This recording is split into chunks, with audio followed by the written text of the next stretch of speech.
அனைவருக்கும் வணக்கம். அரசு அதிகாரிகளை உருவாக்கும் நோக்கில் உங்கள் இம்பல்ஸ். பாக்ஸ் கண்டென்ட் வீடியோவா பார்த்துட்டு இருக்கோம். 10th standard physics book 6th lesson nuclear physics. There have been 29 radioactive substances discovered so far. Most of them are rare earth metals and transition metals. So இது வரைக்கும் 29 radioactive substance வந்து discover பண்ணியிருக்கிறாங்க. So அதில் most of them வந்து எப்படி இருக்குதுன்னா rare earth மெட்டல்ஸாகவும் transition மெட்டல்ஸாகவும் தான் இருக்குது அப்படின்னு சொல்லியிருக்காங்க. ஸோ பாருங்க, அடுத்தது comparison between natural and artificial radio activity. Natural radio activity, emission of radiation due to self disintegration of a nucleus. இதுவே artificial radioactivity na emission of radiation due to disintegration of a nucleus through induced process. So பாருங்க, self disintegration அப்படிங்கிறது வந்து நடக்குது எங்கன்னா natural radio ஆக்டிவிட்டியில. இதுவே ஆர்டிஃபிஷியல்ல பாருங்களேன், disintegration நடக்குது எதனாலன்னு பாத்தீங்கன்னா இது வந்து ஒரு இன்டியூஸ்ட் ப்ராசஸா இருக்குது, அதாவது தூண்டிவிடப்பட்ட ஒரு நிகழ்வா இருக்குது அப்படின்னு சொல்லியிருக்காங்க. ஸோ அப்போ நேச்சுரலாவே வந்து செல்ஃபா வந்து நடக்கிறதுக்கு பேர் வந்து நேச்சுரல் ரேடியோ ஆக்டிவிட்டி. இதுவே ஒருத்தர் வந்து யாராவது ஒருத்தர் போய் அதை இன்டியூஸ் பண்றாங்க அப்படின்னா அது வந்து artificial. Alpha beta gamma radiations are emitted. So natural radio ஆக்டிவிட்டியில ஆல்ஃபா பீட்டா காமா இந்த ரேடியேஷன்ஸ் எல்லாமே வந்து எமிட் ஆகுது.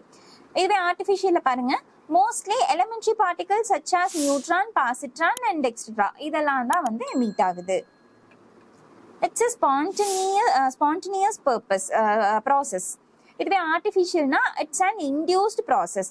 ஸ்பான்டேனியஸா நடக்குது அப்படின்னா அது நேச்சுரல். இதுவே இன்டியூஸ் பண்றதுனால நடக்குதுன்னா அந்த ப்ராசஸ்க்கு பேரு artificial radio activity. Exhibited by elements with atomic number more than 82. 82க்கும் மேற்பட்ட அட்டாமிக் நம்பர் இருக்கக்கூடிய ஆட்டம்ஸ்ல தான் வந்து இது என்ன ஆகுதுன்னா நடக்குது. இதுவே இங்க பாருங்க, ஆர்டிஃபிஷியல் ரேடியோ ஆக்டிவிட்டி பாருங்க, exhibited by elements with atomic number less than 82. 82க்கும் கீழே இருக்கக்கூடிய அந்த ஆட்டம்ஸ்ல தான் வந்து என்ன நடக்குதுன்னா இந்த ஆர்டிஃபிஷியல் ரேடியோ ஆக்டிவிட்டி நடக்குது.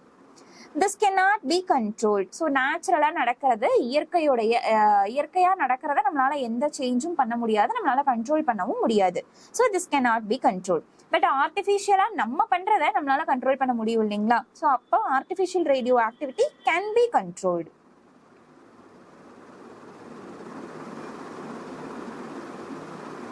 Uranium, named after the planet Uranus, was discovered by Martin Klaproth, a German chemist in a mineral called pitchblende. So யுரேனியம்க்கு என்ன பண்ணியிருக்கிறாங்கன்னா, யுரேனஸ் அப்படிங்கக்கூடிய பிளானட்டை வந்து கண்டுபிடிச்சதுக்கு அப்புறமா தான் யுரேனியம் அப்படின்ட்டு வந்து நேம் கொடுத்துருக்காங்க. ஸோ யாருன்னு பார்த்தீங்கன்னா மார்டின் கிளாப்ரோத். ஸோ இவர் யாருன்னா ஜெர்மன் கெமிஸ்ட். ஸோ இவர் பாருங்க, இவர் தான் வந்து இந்த நேம் வந்து கொடுத்துருக்கிறாரு. அடுத்து பாருங்க, properties of alpha beta and gamma rays. So இப்போ வந்து ஆல்ஃபா நேச்சுரல் ரேடியோ ஆக்டிவிட்டிலையும் ஆர்டிஃபிஷியல் ரேடியோ ஆக்டிவிட்டிக்கும் நடுவில் இருக்கக்கூடிய டிஃபரன்ஸ் பார்க்கும்பொழுது இந்த 3 ரேஸ் பற்றி பார்த்துக்கணும் இல்லைங்களா? ஆல்ஃபா பீட்டா காமா ரேஸ்ன்னு சொல்லிட்டு. ஸோ அவங்க 3 பேர்த்துக்கும் நடுவில் இருக்கக்கூடிய சிமிலாரிட்டிஸ் என்னென்ன அண்ட் டிஃபரன்ஸ் என்னென்ன அப்படிங்கிறத அவங்களோட ப்ராப்பர்ட்டிஸ் வச்சு நம்ம பார்க்கலாம். ஸோ பாருங்க, வாட் ஆர் தே? ஃபர்ஸ்ட் அது இந்த ரேஸ் எல்லாம் என்ன அப்படிங்கிறத கொடுத்துருக்குறாங்க. ஆல்ஃபா ரேஸ் பாருங்க, helium nucleus consist of 2 protons and 2 neutrons. So helium இருக்கு இல்லைங்களா, 2 புரோட்டானும் 2 நியூட்ரானும் இருக்கக்கூடிய அந்த ஹீலியம் ஆட்டமுடைய நியூக்ளியஸ் தான் யாருன்னா ஆல்ஃபா ரேஸ் அப்படின்னு சொல்லியிருக்கிறாங்க. அப்போ பீட்டா ரேஸ் யாரு? They are electrons, basic elementary particle in all atoms. எந்த ஆட்டமா இருந்தாலும் சரி, எலக்ட்ரான் அப்படிங்கக்கூடிய ஒரு ஃபண்டமெண்டல் பார்ட்டிகல் கண்டிப்பா இருக்கும். ஸோ அந்த ஃபண்டமெண்டல் பார்ட்டிகல் தான் என்னன்னா பீட்டா ரேஸ் அப்படின்னு சொல்லியிருக்காங்க. Gamma rays, they are electromagnetic waves consisting of photons. So gamma rays அப்படிங்கிறது ஒரு எலக்ட்ரோமேக்னெட்டிக் வேவ். அடுத்தது பாருங்க, சார்ஜ். ஆல்ஃபா ரேஸ் வந்து ஹீலியம் நியூக்ளியஸ் தான் வந்து ஆல்ஃபா ரேஸ்னு சொல்லிட்டாங்க. நியூக்ளியஸ்குள்ள என்ன இருக்கும்? புரோட்டானும் நியூட்ரானும் தான் இருக்கும். ஸோ நியூட்ரானுக்கு சார்ஜே இல்லை, அதனால நம்ம அவங்களை விட்டுருவோம். ரிமைனிங் புரோட்டான் இருக்காங்க இல்லைங்களா, அப்போ பாசிட்டிவ்லி சார்ஜ்டு பார்ட்டிகல்ஸ். ஸோ பாருங்களேன், ஒவ்வொரு ஆல்ஃபா பார்ட்டிகளுடைய சார்ஜ் அப்படிங்கிறது +2e அப்படின்னு சொல்லியிருக்காங்க. இதுவே பீட்டா ரேஸ் பாருங்க, பீட்டா ரேஸ்ங்கிறது எலக்ட்ரான்னு சொல்லியாச்சு. எலக்ட்ரான்னாவே நெகட்டிவ் சார்ஜ் தான். அப்ப கண்டிப்பா நெகட்டிவ்லி சார்ஜ்டு பார்ட்டிகல். ஸோ பாருங்க, charge of each beta particle -e. அடுத்தது காமா ரேஸ். காமா ரேஸ் அப்படிங்கக்கூடியது neutral particles. Charge of each gamma particle 0. அடுத்தது அயனைசிங் பவர். ஆல்பா ரேஸ் உடைய அயனைசிங் பவர் பாருங்க, 100 times greater than beta rays and 10,000 times greater than gamma rays. So alpha ரேஸ்க்கு தான் வந்து ionising power அப்படிங்கிறது ரொம்பவுமே அதிகமா இருக்கு. ஸோ பீட்டா ரேஸ் பாருங்க கம்பேரிட்டிவ்லி லோ. ஸோ கம்பேர் பண்ணி பார்க்கும் பொழுது லோவா தான் இருக்கு. காமா ரேஸ்க்கெல்லாம் வந்து கேட்கவே வேண்டாம், ரொம்பவுமே வந்து லோவான அயனைசிங் பவர் தான் வந்து இருக்கு. அடுத்தது பெனிட்ரேட்டிங் பவர். பெனிட்ரேட்டிங் பவர் பொறுத்த வரைக்கும் அப்படியே எல்லாமே உல்டாவாயிடும். ஸோ இருக்கிறதுலேயே ரொம்ப லோவான பெனிட்ரேட்டிங் பவர் யாருக்கு தான் இருக்குதுன்னா ஆல்பா ரேஸ்க்கு தான் இருக்குது. எப்படின்னா, even stop by a thick paper. So திக்கா இருக்கக்கூடிய ஒரு பேப்பரை வந்து நடுவில் கொண்டு போய் நம்ம ஒரு பிளாக் மாதிரி வச்சோம்னா கூட அதனால அதுக்கப்புறம் பெனிட்ரேட் பண்ணி உள்ள போக முடியாது. ஸோ அந்த அளவுக்கு வந்து வீக்கான பெனிட்ரேஷன் பவர் தான் வந்து அதுக்கு இருக்கு. இதுவே penetrating power is greater than that of alpha rays. They can penetrate through a thin metal foil. Alpha race compare பண்ணும் பொழுது பீட்டா ரேஸ்க்கு பெனிட்ரேட்டிங் பவர் இன்னும் கொஞ்சம் ஜாஸ்தியாவே இருக்குது. எப்படின்னா, ஒரு பிளெயின் பேப்பர் வச்சு கூட வந்து நம்மளால ஆல்பா ரேஸை வந்து பிளாக் பண்ண முடியும்னு சொல்லி பார்த்தோம் இல்லைங்களா. இதுவே பீட்டா ரேஸ் என்ன பண்ணும்னா, ஒரு ரொம்ப தின்னா இருக்கக்கூடிய ஒரு மெட்டல் வந்து நம்ம கொண்டு போய் வச்சோம்னா அந்த மெட்டல் வழியா கூட பெனிட்ரேட் பண்ணி போகும் அப்படின்னு சொல்லியிருக்கிறாங்க.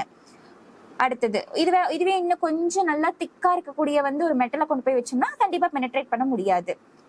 ஆனா காமா ரேஸ் பாருங்களேன், they have a very high penetrating power greater than that of beta rays.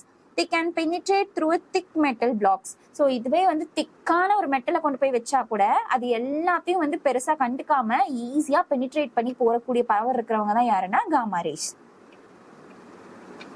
Effect of electric and magnetic field. So electric ஃபீல்ட்னாலையும் மேக்னெட்டிக் ஃபீல்ட்னாலையும் அந்த இடத்துல என்ன ரியாக்ஷன் நடக்குது அப்படின்னு சொல்லிட்டு பாருங்க.